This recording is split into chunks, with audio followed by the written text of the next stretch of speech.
when people talk about the balanced scorecard, it's normally used in the context of enterprise performance, right?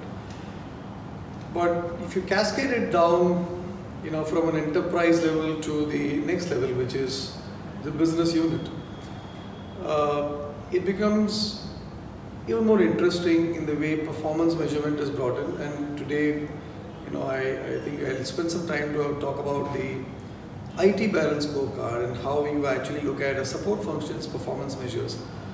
Particularly in the context of today's discussion, it becomes useful to understand how the IT scorecard works. To start with, the traditional approach is to look at the financial perspective, and which is actually then cascaded with the customers and process and the learning and growth. But if you had to see it from a technology standpoint, you start with the customer value first because it's an internal function. And then you look at financial accountability and you look at how your internal processes are driven, to address that, and then of course what the learning and growth is, right? The interesting piece about customer value is you have to start with customer satisfaction at the top. I mean, it's end of the day you're addressing internal, and these days technology is in the forefront of addressing external customers as well, because you are talking about driving, digital and self-service channels, which obviously is the experience, and the customer experience is everything in today's context. And therefore, driving customer value is so very critical from a technology standpoint. Obviously, aligned with that is what we call as the QTC alignment, which is the quality, time and cost alignment to everything that you do in terms of programs or the transformation initiatives you typically run. Now, if those are the customer value you need to deliver, what financial accountabilities would you need to have? And if I took that position, then it's clearly about how your ROI is, and basically what is the operating cost structure that you're operating with.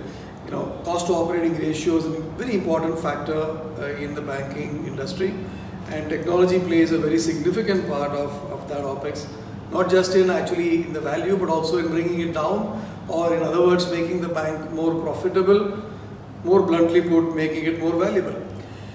And how do you deliver those financial accountabilities and customer values? By excelling in internal processes, which you typically get to measure by what's the governance structure that you currently have, what kind of vendor management practices you have, and how do you basically drive a lot of change internally. And change management forms a very important part of the process framework that any technology function needs to have. And last but certainly not least is the organization perspective, which is what we call as learning and growth.